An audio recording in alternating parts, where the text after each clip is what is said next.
अस्सलामुअलैकुम, बोलिए खुश आमदीद। मैं हूँ शर्जील अरशद। मैं हूँ आपके साथ रमशा साजिद। बुलेटिन का आगाज करेंगे। आपको बताएंगे कि डिप्टी कमिश्नर कुरम पर हमला करने वाले 5 शरपसंदों की शनाख्त हो गई है। वज़ीर आला ने दहशत गर्दों के सरों की कीमत मुकर्रर कर दी। इमदादी काफिले चल पर रुके हुए हैं। पारा चनान में मकीन खुराक और अद्वियात के मुंतज़िर हैं। सूरत हाल पर IG खैबर पख्तूनख्वा आज कोहाट में आला सतह के इजलास की सदारत करेंगे। RPO कोहाट, DPO कुरम और दीगर आला अफसरान भी शरीक होंगे। कुरम में दहशत गर्दी का वाक़या। डिप्टी कमिश्नर कुरम पर हमला करने वाले 5 शरपसंदों को शनाख्त कर लिया गया। रात गए गंडापुर की ज़ेर सदारत इजलास हुआ। इजलास में अहले इलाका को अमन मुआहदे की खिलाफ वर्जी का जिम्मेदार करार दिया गया। वज़ीर आला ने दहशत गर्दों के सरों की कीमत मुकर्रर कर दी। IG खैबर पख्तूनख्वा आज कोहाट में आला सतह के इजलास की सदारत करेंगे। RPO कोहाट, DPO कुरम और दीगर आला अफसरान शरीक होंगे। पारा चनान में बर्फबारी और सख्त सर्दी के शिकार मकीन खुराक और अद्वियात के मुंतज़िर हैं। मुशीर इत्तलात खैबर पख्तूनख्वा बैरिस्टर सैफ का कहना है, कोहाट में होने वाले ग्रैंड जिरगे के मुआहदे के मुताबिक कुरम में हर हाल में अमन को यकीनी बनाया जाएगा। जिला कुरम में डिप्टी कमिश्नर पर फायरिंग के बाद वापसी होने वाला काफिला ताहाल चल में मौजूद है। हुकूमत की जानिब से हिदायत के बावजूद काफिला कुरम भेजा जाएगा। मजीद जानते हैं चल में मौजूद बोल न्यूज़ के नुमाइंदे मंसूर खान से। जी मंसूर खान, बताएगा क्या तफसीलात आ रही हैं इस हवाले से? बिल्कुल, गुज़श्ता रोज़ डिप्टी कमिश्नर कुरम की कन्वाई पर नामालूम अफराद की तरफ से बगन के मकाम पर फायरिंग के बाद जो खैबर पख्तूनख्वा हुकूमत की तरफ से 75 गाड़ियों पर मुश्तमिल जो कन्वाई थी वो कल से रोक दी गई हैं। इस वक्त मैं अटल के मकाम पर मौजूद हूँ। मेरे अकब में आप कन्वाई की गाड़ियाँ, ट्रक वगैरह देख सकते हैं। अभी तक वो सूबाई हुकूमत के इंतज़ार में है कि कब वो हमें पॉजिटिव रिस्पांस देगा और कब हम यहाँ से जो अशे खुर्दनोश और इसके अलावा अवदियात और जो बाकी साजो सामान हैं वो फिर हम उसके बाद टल पहुँचाएँगे। यहाँ पर अगर हम बात करें तो पिछली रोज़ डिप्टी कमिश्नर इस कन्वाई के लिए जो रूट से वो क्लियर कर रहे थे, एक जो बगन के मकाम पर नामालूम शरपसंदों की तरफ से डिप्टी कमिश्नर कुरम की जो कन्वाई थी उनके ऊपर फायरिंग की गई। इस वक्त सूबाई हुकूमत की तरफ से इन कन्वाई के लिए कोई भी ऐसे अहकाम जारी नहीं हुए। और जो आपका शुक्रिया।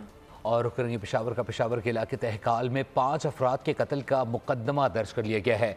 FIR थाना मचनी गेट में मजरू बिलाल की मुद्दत में दर्ज की गई है, जिसमें कहा गया है कि मकतूलीन और ज़ख्मी अफराद शादी की तकरीब से वापस आ रहे थे कि मुलजिमान ने फायरिंग शुरू कर दी। पुलिस के मुताबिक मुलजिमान की गिरफ्तारी के लिए छापे मारे जा रहे हैं, ताहम अभी तक कोई गिरफ्तारी अमल में नहीं आई। खैबर पख्तूनख्वा के लोगों को गुमराह और सूबे की तरक्की का रास्ता रोका जा रहा है। नून लीग के रहनुमा अमीर मकाम ने मालम जब्बा में कारकुनों से खिताब में कहा कि खैबर पख्तूनख्वा के अवाम खुशहाली चाहते हैं। सूबाई हुकूमत सूबे के मसाइल पर तवज्जो दे। राना मशहूद ने कहा कि PTI ने मुल्क को नाकाबिले तलाफी नुकसान पहुँचाया। मज़मूम प्रोपेगेंडा सिर्फ जनरेशन वॉर का हिस्सा है। बैरूनी लॉबी के तहत PTI को चलाया जा रहा है। KPK में जो लोगों के जहनों को गुमराह किया है वो तो सबके लिए किया है। एजेंडे में ना आवाम की बेहतरी है, ना आवाम की जिंदगियों में आसानियां लानी है। तो इसलिए ये बात इंतहाई जरूरी कि इस पर तवज्जो दी जाए। मुल्क के लिए शहबाज शरीफ साहब की लीडरशिप में जो कुछ हो रहा है हमें फख्र है। महंगाई किस लेवल से किस लेवल पर आई, शरई सूद को आप देख रहे हैं कितना कम हो गया। वफाकी हुकूमत को पीपल्स पार्टी की हिमायत हासिल है। जिस दिन ये हिमायत ख़त्म कर दी गई वफाकी हुकूमत भी ख़त्म हो जाएगी। तर्जमान पीपल्स पार्टी शाजिया मरी की हुकूमत को वार्निंग। तर्जमान पीपल्स पार्टी ने कहा कि वफाकी हुकूमत मुतवातिर ऐसे फैसले कर रही है जिसके हवाले से एतमाद में नहीं लिया जा रहा। Pakistan maritime and sea port authority के क़याम पर भी एतमाद में नहीं लिया गया। अथॉरिटी के क़याम के फैसले पर हुकूमत सिंध और पाकिस्तान पीपल्स पार्टी दोनों को बेखबर रखा गया। और अब ये जानिए भारत को एक और धचका। चीन ने लद्दाख के अहम हिस्से अपने नाम कर लिए हैं। 2 नई काउंटियों के क़याम का ऐलान कर दिया। मोदी हुकूमत सटपटा गई, तिलमिला गई। भारतीय वज़ारत ख़ारजा ने बीजिंग के खिलाफ एहतजाज रिकॉर्ड करा दिया। ये शहर हम सब का है, सबको इसकी तरक्की में किरदार अदा करना होगा। कराची अपने गुमनाम हीरोज सिपाहियों को कभी नहीं भूलता। मेयर कराची मुर्तज़ा वहाब का तकरीब से खिताब। कहा, कराची के बासलाहियत लोग किसी से कम नहीं, कराची के लिए बढ़ चढ़ कर खिदमत करने वालों को सराहना चाहिए। और अब बात करते हैं शेख खुर्रनोश की बढ़ती कीमतों से मुताल्लिक। हुकूमती दावों के बावजूद महंगाई कम न हो सकी। मुख्तलिफ शहरों में ख़रीदारों ने अशिया ज़रूरिया में मनमाना इजाफा कर दिया है। कहीं सब्जियाँ तो कहीं बढ़ते मुर्गी के दाम शहरियों को मुँह चढ़ाने लगे हैं।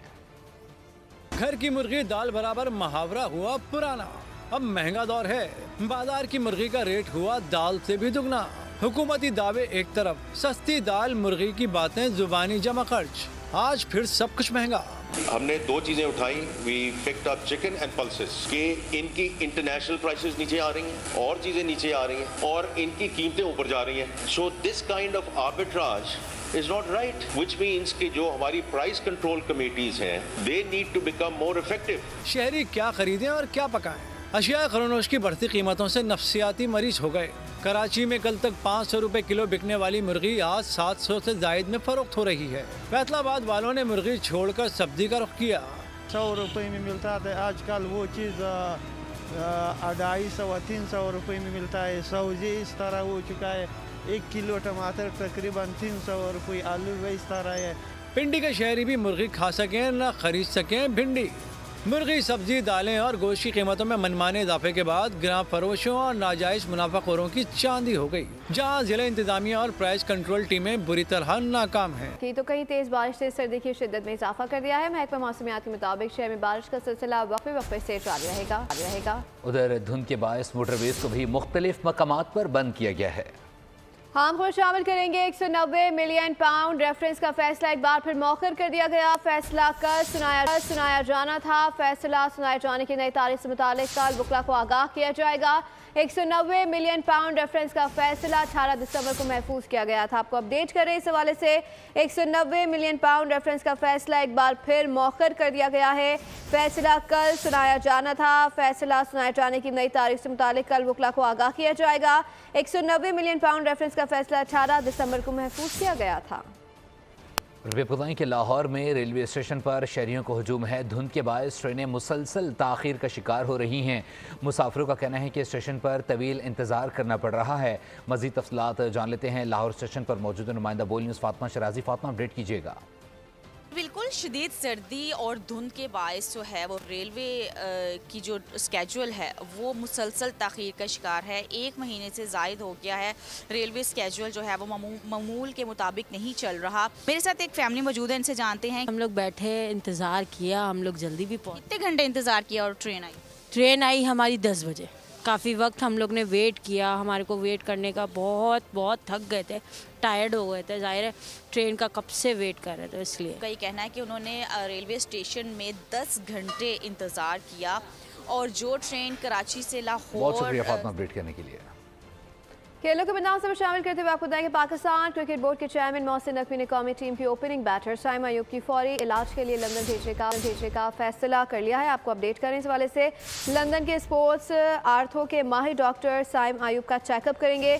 चेयरमैन पीसी मोहसिन नकवी का कहना है कि साइम आयूब पाकिस्तान क्रिकेट का असासा है। उनके इलाज के लिए तमाम वसाइल बरूए कार लाए जाएंगे। उम्मीद है कि वो चैंपियंस ट्रॉफी से कबल मुकम्मल सेहतियाब हो जाएंगे। जनूबी अफ्रीका के खिलाफ दूसरे टेस्ट में फील्डिंग के दौरान साइम आयूब के टखने में फ्रैक्चर हो गया था। और जनूबी अफ्रीका के खिलाफ दूसरे टेस्ट में पाकिस्तान की बैटिंग जारी है। केप टाउन में मैच के तीसरे रोज़ पाकिस्तान ने पहली इनिंग्स 64 रन 3 खिलाड़ी आउट से आगे बढ़ाई। साबिक कप्तान बाबर आजम और मोहम्मद रिजवान ने मोहतात बैटिंग की। चौथी विकेट पर 98 रन की शराकत बनाई। 118 रन के मजमूई स्कोर पर बाबर आजम पवेलियन लौट गए। उन्होंने 58 रन स्कोर किए।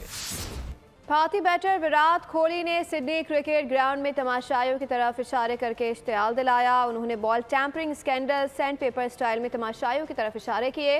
सिडनी टेस्ट के तीसरे तमाशाइयों ने कायम मकाम भारतीय कप्तान विराट कोहली को देखकर शोर मचाया और जवाब में कोहली ने तमाशाइयों को ऑस्ट्रेलिया के बॉल टैंपरिंग स्कैंडल की याद दिलाई। अपनी जेबें दिखाकर ये बताने की कोशिश की कि उनकी जेब खाली है, इसमें सैंड पेपर नहीं है।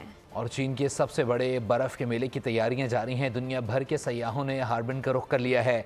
बर्फ़ के शहर का नक्शा उभर कर सामने आने लगा है। फनकार बर्फ़ के मुजस्मे, इमारतें और शाहकार तराश रहे हैं। Harbin international ice and snow festival तारीख का सबसे बड़ा मेला होगा। 3 लाख क्यूबिक मीटर बर्फ़ इस शहर की तामीर में इस्तेमाल की जाएगी।